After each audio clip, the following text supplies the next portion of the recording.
महाराष्ट्र सरकार ने स्वास्थ्य क्षेत्र में कोविड और अन्य बीमारी के इलाज के लिए सरकार ने राशि लेने की सीमा तय कर दी थी। इस वजह से स्वास्थ्य क्षेत्र में अपना व्यवसाय चलाने वाले डॉक्टरों को काफ़ी दिक्कतों का सामना करना पड़ रहा था, ऐसा डॉक्टरों का कहना है। जिस पर डॉक्टर एसोसिएशन कोर्ट में गया और अपनी लड़ाई लड़ी।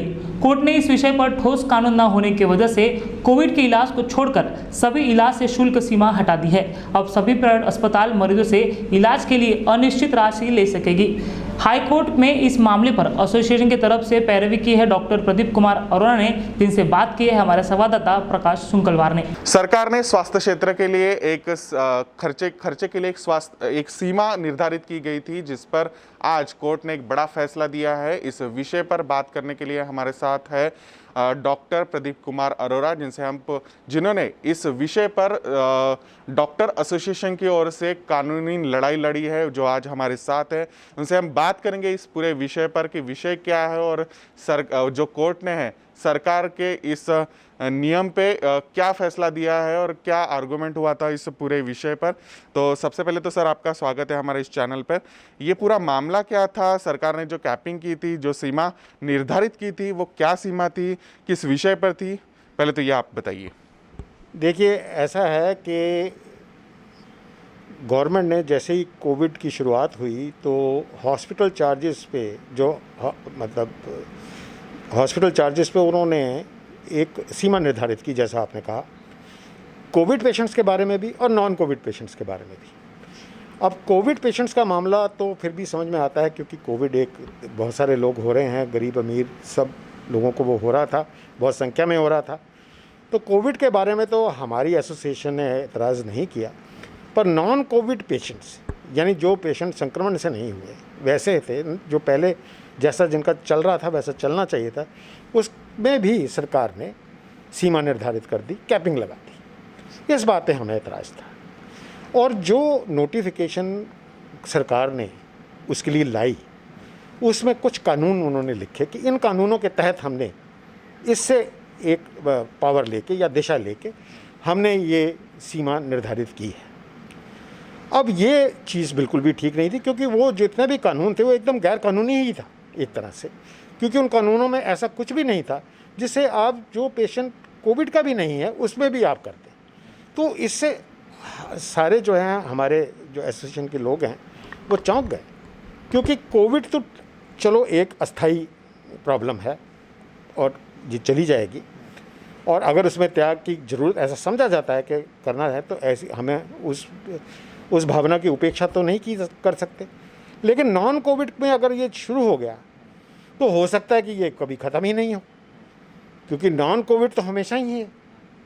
तो इसलिए ये ज़रूरी हो गया कि हम इसके लिए न्याय के लिए जाएं। न्यायालय में हम गए, हाई कोर्ट में गए, तो हाई कोर्ट ने बिल्कुल बड़ी जल्दी से फैसला दिया इसका, और जो बिल्कुल साफ था, बड़ा आसान था। देखिए, हमने किसी भी वकील की मदद नहीं ली इसमें, क्योंकि हमारा मामला ही बड़ा सीधा था, ज़रूरत ही नहीं थी।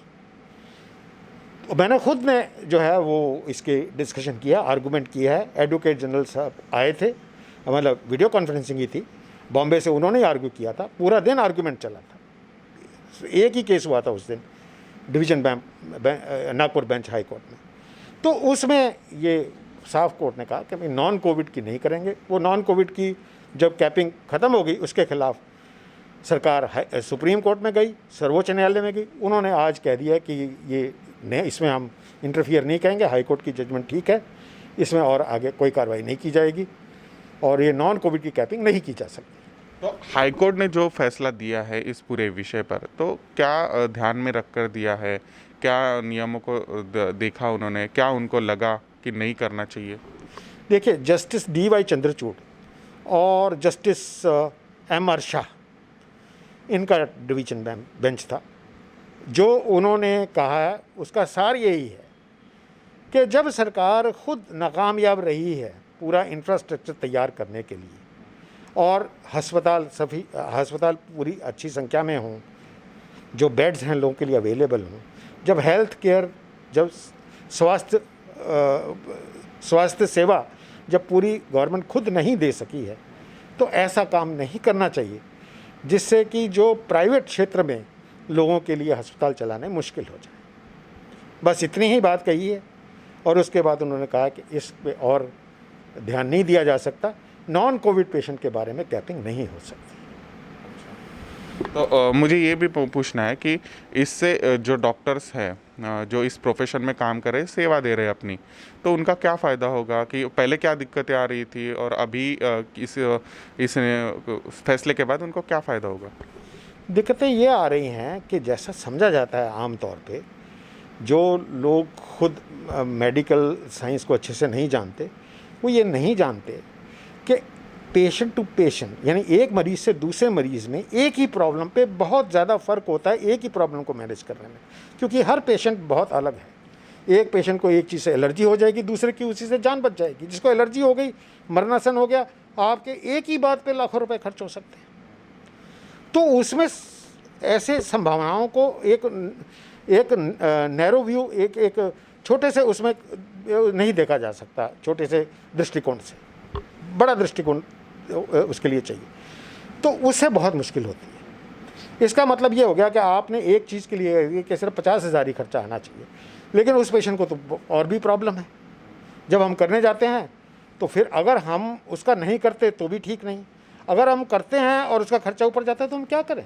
क्या आपके ख्याल में डॉक्टर को नुकसान देना चाहिए क्योंकि वह कॉम्प्लिकेटेड केस को ट्रीट कर रहा है? क्या ये सही होगा? और अगर मान लो वो एक बार मान लो उसने घाटा बर्दाश्त किया, दूसरे में फिर ऐसे ही हो रहा है, तीसरे पेशेंट में फिर वैसे ही हो रहा है, तो क्या होगा? अंततः या तो वो पेशेंट लेगा नहीं ऐसा, या फिर वो अगर पेशेंट लेगा तो बचाने की पैसे कोशिश करेगा, उससे कुछ भी हो सकता है।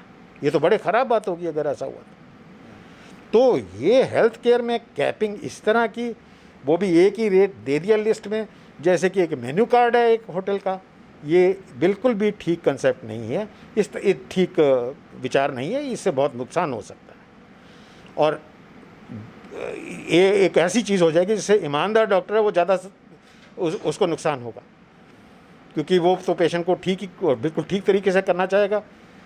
अगर बार बार उसको नुकसान होगा, वित्तीय नुकसान होगा, तो कैसे चल पाएगा ज़्यादा दिन? नहीं है। अच्छे लोग चले जाएंगे, जो क्रिमिनल टाइप के लोग हैं वो रहेंगे, वो कानून तोड़ के भी रह सकते हैं। तो हम चाहते नहीं कि हेल्थ केयर सिस्टम, जो स्वास्थ्य सेवाएं हैं प्राइवेट क्षेत्र में, वो बिल्कुल तहस नहस हो जाए इस तरह के कानून से, जिसका कोई सिर पैर ही नहीं है। इसलिए ये लोगों के लिए ये अच्छा है कि ऐसा कानून हो ही नहीं।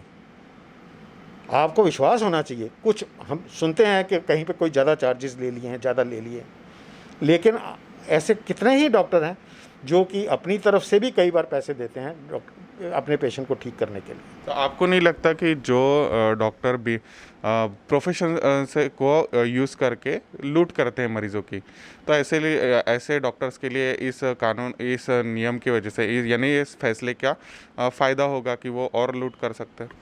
देखिए, ऐसा है कि हर प्रोफेशन में कुछ बुरे लोग हैं और मेडिकल प्रोफेशन में भी हैं, और हर प्रोफेशन में जब कोई एक गंदगी बाहर आती है तो उसका असर पूरे प्रोफेशन पर पड़ने लगता है।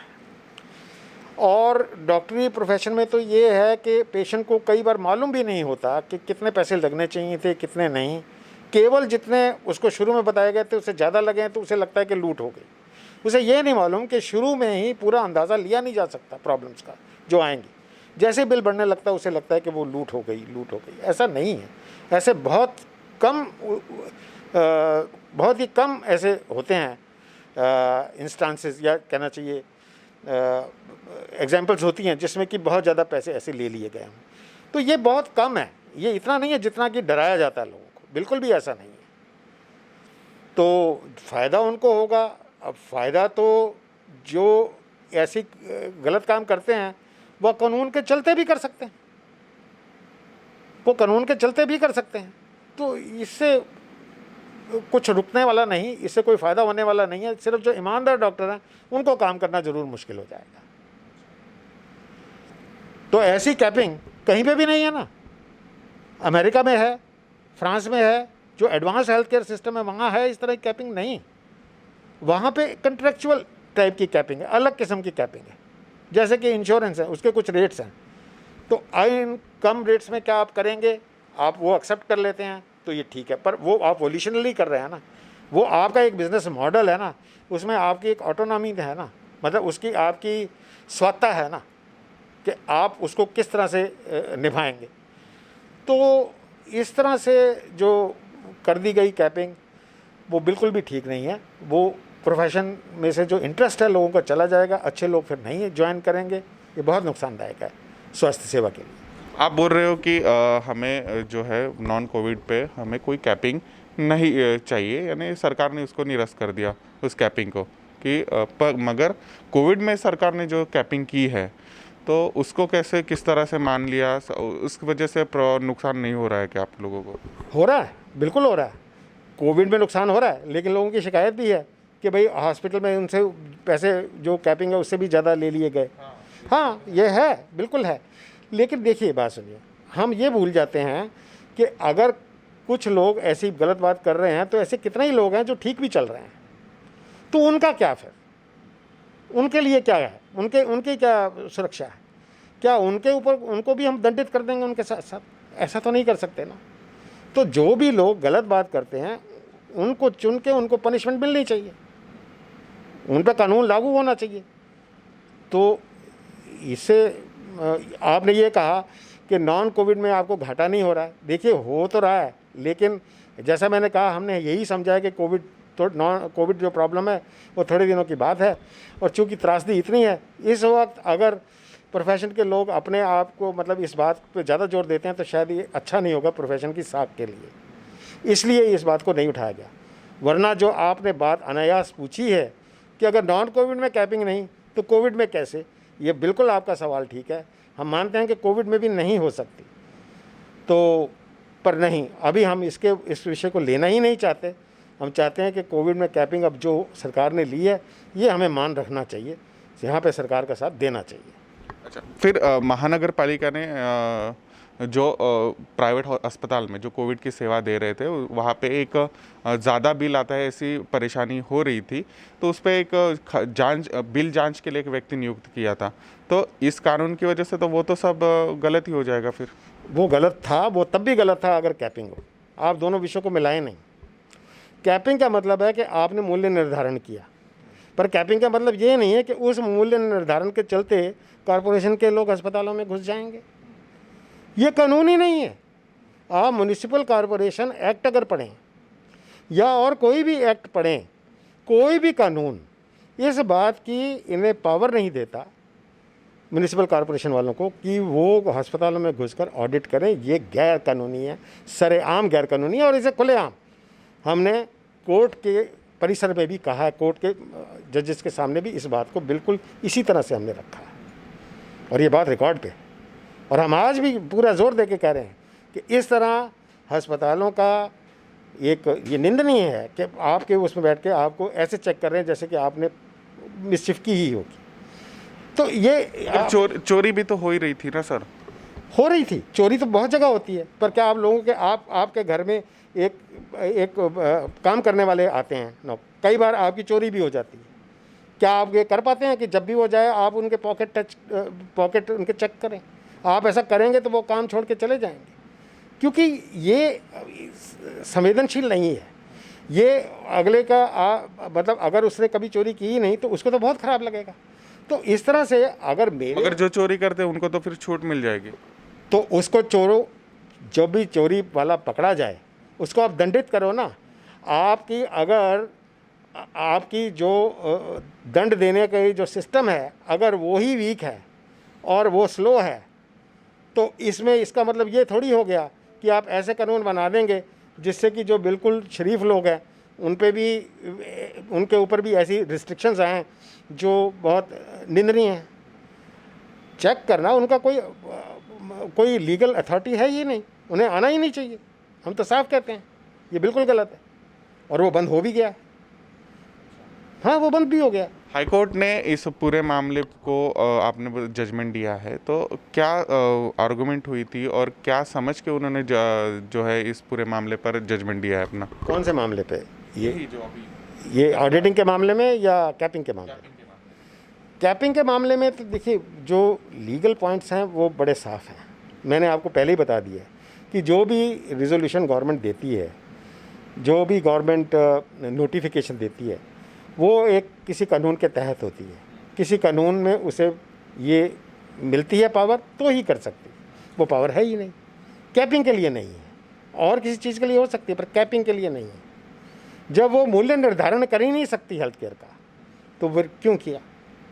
तो इसलिए ऐसे कोई कानूनी प्रेजेंट नहीं है मूल्य निर्धारण के ना। मूल्य निर्धारण देखिए, जो हमारा कॉन्स्टिट्यूशन है उसमें आर्टिकल 246 के अंतर्गत 7th शेड्यूल है, जिसमें जो तीसरी उसका कैटेगरी है, तीसरी लिस्ट है, उसके अंदर प्राइस फिक्सेशन का आइटम नंबर 34 है। और ये हमारे संविधान के हिसाब से केवल जो कमोडिटीज़ असेंशियल कमोडिटी के और ट्रेड्स हैं, सिर्फ वो ही मूल्य निर्धारण के अंतर्गत आ सकती हैं, हर एक चीज़ नहीं। सर्विसेज तो खास तौर पे नहीं, क्योंकि अगर सर्विसेज का आप मूल्य निर्धारण कर देंगे फिर तो बॉन्डिंग ही हो गई, बॉन्डेड लेबर हो गया वो। अब वो आपने उसका मूल्य निर्धारण करते वक्त वो कितना भी नीचे जा सकता है। अगर वो बहुत नीचे चला गया और वो नहीं करना चाहता फिर भी उसे करना पड़ेगा उसी में, तो ये तो एनस्लेवमेंट हो गई। फिर हमारी जो फंडामेंटल राइट्स हैं और जो हमारी इंडिपेंडेंस है, जो हमारी लिबर्टी, वो कहाँ गई? तो मूल्य निर्धारण एक बहुत ही सेंसिटिव मामला है। ये देखा जाए तो इंडिपेंडेंस, लिबर्टी लूज़ करने वाली बात है, तो ये बहुत ही सेंसिटिव मामला है हमारे लिए, तो ये फ्रीडम स्ट्रगल के बराबर है। फिलहाल कोई कानून नहीं है, इस वजह से सरकार ने जो है ये कैपिंग का जो मामला है वो निरस्त कर दिया है। मगर आगे चलकर अगर ऐसा कोई कानून बनता है तो क्या ये फिर से लागू हो सकता है?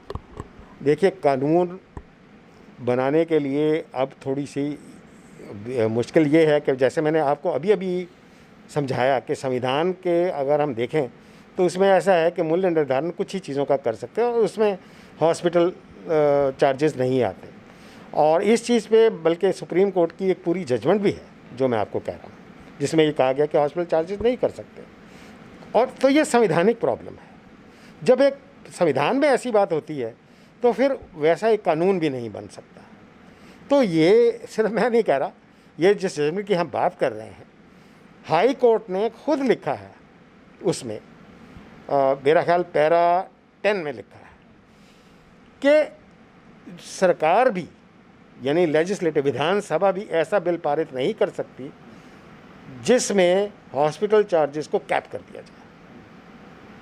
तो यानी विधानसभा भी ऐसा कानून नहीं बना सकती। देखिए, मैं बड़ी इंपॉर्टेंट बात कह रहा हूँ, मुझे मालूम है कि मैं एक बड़ी बात बोल रहा हूँ, लेकिन सच्चाई यही है। और ये बात उस जजमेंट में भी है। इनफैक्ट सरकार को सबसे ज़्यादा जो समस्या थी वो उसी बात से थी, लेकिन ये बात तो अब उस जजमेंट में है और उसके चलते अभी तो ये करना मुश्किल है। और अगर वो करेंगे भी तो संविधान आड़े आता है। संवैधानिक परिवर्तन की ज़रूरत होगी मेरे विचार में, अगर ये करना है तो जिस प्रकार से बाकी विकसित देशों में किया जाता है, जैसे अमेरिका में है, फ्रांस में है, सब जगह रेगुलेशन है, उसको बहुत ही एक साइंटिफिक तरीके से किया जाता है। सबसे बड़ी जो एक ज़रूरत है इसमें, प्राइस रेगुलेशन किसी भी किस्म की करने से पहले या कोई भी संविधान में भी परिवर्तन करने से पहले, कि सरकार पहले खुद business model, hospital model viable commercial तैयार करे। खुद अस्पताल सेल्फ सस्टेनिंग, टैक्स रेवेन्यू पे नहीं, ट्रेजरी के बल पे नहीं, अपने पैरों पे चलने वाले अस्पताल, स्वावलंबी अस्पताल बनाए, खुद के सरकारी बनाए, सरकार के, और उसमें एक प्राइस मॉडल सेट करे।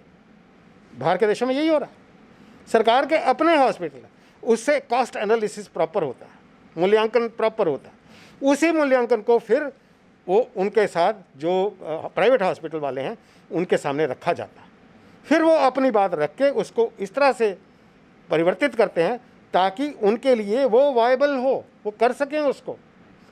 वरना आप अगर उसमें जनता को खुश करने के लिए अगर मूल्यों को बहुत कम कर दें कि जनता तो एक बार खुश हो जाएगी, लेकिन लॉन्ग रन में वो नुकसान होगा, क्योंकि अस्पताल चल नहीं पाएंगे या बेईमानी पे उतारू हो जाएंगे। अगर आप उन्हें मजबूर करेंगे गलत काम करने के लिए, क्योंकि आपने अचानक से ऐसे रूल बना दिए कि वो वायबल ही नहीं, उनके बड़े बड़े लोन हैं, तो ये गलत बात हो रही है। ऐसा नहीं होना चाहिए। पर इस कानून की वजह से तो जो अभी गरीब निर्धन मरीज है, जो इलाज लेना चाहता है अच्छे क्वालिटी का, तो उसका तो नुकसान हो जाएगा फिर। नहीं, कोई नुकसान नहीं है। आप एक बात और समझ लीजिए कि राइट टू लाइफ, ये काफ़ी बार कहा जाता है कि राइट टू लाइफ है 21 में, इसलिए राइट टू लाइफ 21 जो आर्टिकल है उसके अंतर्गत ये एक नागरिक का सरकार के प्रति है। सरकार की जवाबदेही है कि उसको ये मौलिक अधिकार दे। यानी कि मेरा कहने का मतलब ये कि जो आपने अभी प्रॉब्लम बताई है ये सरकार की प्रॉब्लम है कि वो अस्पताल अपने बनाए। बाहर के विकसित देशों में यही है ना, अपने अस्पताल हैं साथ में प्राइवेट हॉस्पिटल है, ताकि पता लगे कि हाँ चलाने में ये तकलीफ है, ये रेट्स हैं, ऐसे चल सकता है, ये कॉस्ट एनालिसिस प्रॉपर है। अपने अस्पताल बनाए, किसी और चीज़ पर पैसा खर्चे, पहले इस पर ज़्यादा ध्यान दे। एक निर्धन व्यक्ति का जो सबसे पहला हक है वो सरकार पे है, लेकिन सरकार क्या करती है कि खुद तो अपने अस्पताल बनाए नहीं, अपनी जिम्मेवारी को तो एक तरफ कर दिया, प्राइवेट हॉस्पिटल्स की आर्म ट्विस्टिंग की, क्योंकि वो तो क्या करेंगे, उनके पास पावर थोड़ी है कोई, वो तो नागरिकों के हाथ में है, उनको कुछ भी करो, कैपिंग कर दो, कितनी भी लोग कर दो, कुछ भी कर दो। वो सुनने में तो बाकी जो जिसके ऊपर ये पड़ती नहीं है, बनती नहीं है, उसको तो अच्छा ही लगेगा, लेकिन जिसके ऊपर ये हो रहा है जुल्म, उससे पूछिए ना कि उसको कितनी तकलीफ हो रही है वही काम चलाने में। तो सरकार की जिम्मेदारी है कि ऐसे अस्पताल सब। और देखिए अभी हाई कोर्ट ने जजमेंट क्या दिया, आप कैपिंग कोविड में चाहे कर लो, लेकिन जितनी आप हॉस्पिटल को उस कैपिंग से नुकसान होगा, आप ध्यान से सुनिए उन्होंने क्या कहा हाई कोर्ट, सरकार को उतना पैसा प्राइवेट अस्पताल को देना होगा, ये लिखा है जजमेंट में। और एक और बड़ी अच्छी बात लिखी है इस जजमेंट में, उन्होंने लिखा है कि मेरी ये वजह कहने की कि जो नॉन कोविड हैं उन पे कैपिंग नहीं होनी चाहिए, उसकी इससे भी बड़ी वजह ये है जो पहले कही गई है कि भाई वो कानून उस हिसाब का नहीं है कि अगर नॉन कोविड पे कैपिंग हम कर देंगे तो कैपिंग से जो ऊपर एक्स्ट्रा पैसा है वो उनकी जिम्मेदारी नहीं है, वो सरकार की जिम्मेदारी है। कैपिंग बर्डन है, हेडेक है सरकार की। एक प्राइवेट नागरिक मैं आपको कैसे कह सकता हूँ कि आपको इतने में ही काम करना पड़ेगा, इससे ज़्यादा नहीं। मैं कहूँगा आपको मैं इतने दे सकता हूँ, आप कह सकते हैं कि नहीं मैं नहीं करूँगा या करूँगा। मैं आप पे ये कैसे कानून बना सकता हूँ कि आपको इतने कम में ही करना पड़ेगा, ये तो मुश्किल हो जाएगी, हर प्रोफेशन में मुश्किल हो जाएगी। तो सरकार हाई कोर्ट ने यह कहा कि हम नॉन कोविड कैपिंग इसलिए नहीं कहते क्योंकि फिर सरकार को और ज़्यादा पैसा देना पड़ेगा, क्लियर लिखा है उसमें। तो कहने का मतलब ये जो कैपिंग है कानून के हिसाब से, संविधान के हिसाब से, वो एक सिटीजन पे नहीं की जा सकती किसी भी तरह से, किसी भी शक्ल में। अगर वो की जाएगी इसलिए क्योंकि एक निर्धन को, एक गरीब को भी इलाज अच्छा मिले, तो जितना भी एक प्राइवेट हॉस्पिटल को एक्स्ट्रा उस पर खर्च करना पड़ा है वो सरकार देगी। अब इसके विपरीत जिन अस्पतालों को लैंड दी गई है या जिन अस्पतालों को चीप लोन दिए गए हैं, इस कंडीशन पे दिए गए हैं कि उन्हें सब्सिडी देनी होगी, वो एक बिल्कुल दूसरा मामला है। वो एक तरह का कॉन्ट्रैक्ट है कि आपको लैंड कम दे रहे हैं, आपको 20% सब्सिडी देनी है। ये कैपिंग से अलग चीज़ है, ये उस शर्त पे दिया गया। तो ऐसे जो निर्धन मरीज है, क्या उनको उस जो आप बोल रहे हो कि 25% देना चाहिए फीस में छूट, तो उसके तहत तो क्या उनको इसमें छूट मिल सकती है या फिर उनको सुविधा मिल सकती है? देखिए निर्धन व्यक्ति का आप जो कह रहे हैं, एक मैं मिसाल देता हूँ आपको। एक सूखा पड़ जाता है, भगवान ना करे, आपके क्षेत्र के आसपास जहाँ आप रहते हैं, अब वहाँ से लोग माइग्रेट करते हैं, आपका एक छोटा सा होटल है, आप बड़ी मुश्किल से उसमें जीविका कमाते हैं। सरकार ये कहती है कि जो भी आदमी आपके यहाँ आएगा आपको उसको 50 रुपये में खाना खिलाना, कितना भी खाए। ये कैपिंग की एक टाइप दे रहा हूँ आपको। आप भी कहेंगे सूखा पड़ा कहाँ जाएगा, मर जाएगा, आपको खिलाना चाहिए, खिलाना पड़ेगा। जिसको खिलाना नहीं पड़ रहा वो तो कहेगा, ज़रूर कहेगा। लेकिन जो पहले ही खुद भी निर्धन ही है या खुद भी के पास भी पैसा नहीं है या हो भी, कितने दिन वो खिलाता रहेगा यूँ? जो उसे 150 रुपये में खिलाना चाहिए तो 50 रुपये में खिलाएगा। तो सरकार ये कर सकती है कि उसको कहे कि 50 में खिलाना पड़ेगा, लेकिन बाकी 100 रुपये सरकार को देना होगा। यही संविधान है और यही कानून। तो कहने का मतलब ये है कि अभी सुप्रीम कोर्ट ने भी जो कहा है कि जो इसमें हताहत हुए हैं लोग जो इसमें संक्रमण में, उसमें सरकार ये नहीं कह सकती कि हमारे पास पैसा नहीं है इसलिए हम उन्हें कंपनसेशन नहीं देंगे। जब ये 4 लाख कंपनसेशन का मामला आया था तो वो सरकार की ही जिम्मेदारी है पूरी, सरकार के पास ही ट्रेजरी है। एक प्राइवेट सिटीजन के पास थोड़ी अनलिमिटेड ट्रेजर है। ये आप कैसे भूल जाते हैं? आप एक प्राइवेट सिटीजन पे एक जो कॉमन सोशल प्रॉब्लम का जो उसकी फंडिंग है वो कैसे ले रहे हैं उससे? कहाँ पे हुआ है ये? पहले बताइए ना, कहाँ हुआ है? पहले आप फंड करवा रहे हैं जो सोशल प्रॉब्लम है उसकी, वो आप फंडिंग करवा रहे हैं, इनडायरेक्टली आप टैक्सेशन कर रहे हैं हॉस्पिटल पे और उन्हें मजबूर कर रहे हैं कि जितने उन्हें लेने चाहिए थे उससे कम लें। यही कैपिंग है ना। तो आप तो टैक्स लेना शुरू कर दिया। अगर आपको करना है उनका तो आप एक डिज़ास्टर टैक्स लगाइए, अगर डिज़ास्टर मैनेजमेंट एक्ट में नहीं है, ताकि सारे नागरिक जो देश के हैं एक क्राइटेरिया के तहत उसमें कंट्रीब्यूट करें, और बजाय अस्पतालों को कहने के कि आप कैपिंग करो, आप उनका ट्रीटमेंट फ्री करिए। और अगर अस्पतालों से कराना भी है तो उनको कहिए कि आप ज़रा करें इस रेट में, और इससे ऊपर ये तो ये खुद दे देंगे कैपिंग से नीचे, बाकी ये कॉमन फंड से आएगा सरकार की तरफ से, चाहे वो टैक्स जनरेटेड हो, चाहे वो डिज़ास्टर मैनेजमेंट फंड हो, चाहे वो ट्रेजरी फंड हो, जो भी हो, वो सिस्टम को सरकार को ही लाना पड़ेगा। प्राइवेट सिटीजन को थोड़ी नहीं छोड़ सकते आप। कैपिंग के सरकार के फैसले को फिलहाल तो हाईकोर्ट ने पलट दिया है। इसमें ज़रूरत है कि अगर सरकार को ये सीमा तय करनी है या फिर ये नियम लागू करना है तो पहले खुद को बदलना पड़ेगा, खुद का इंफ्रास्ट्रक्चर बदलना पड़ेगा, खुद वो सुविधाएं अपने सरकारी अस्पतालों में लागू करना पड़ेगा, और सिर्फ एक प्रोफेशन नहीं, हर प्रोफेशन के लिए ये नियम लागू करना पड़ेगा। तभी जाकर ये जो है ये कैपिंग का जो कानून है वो लागू हो पाएगा। और ऐसा ही नहीं, साथ में सरकार को अगर ये लागू करना है तो उसके लिए नए कानून की भी ज़रूरत है, कानून बनाना पड़ेगा, उसको पास करना पड़ेगा, तब ये हो पाएगा। और आज जो है डॉक्टर प्रदीप कुमार अरोरा जी ने जो केस लड़ा है, जो आर्गूमेंट किया हाईकोर्ट में, उसे हाईकोर्ट ने लॉयल माना है। कैमरा पर्सन दिलेश के साथ मैं प्रकाश शुक्ला, महाराष्ट्र 24। नमस्कार।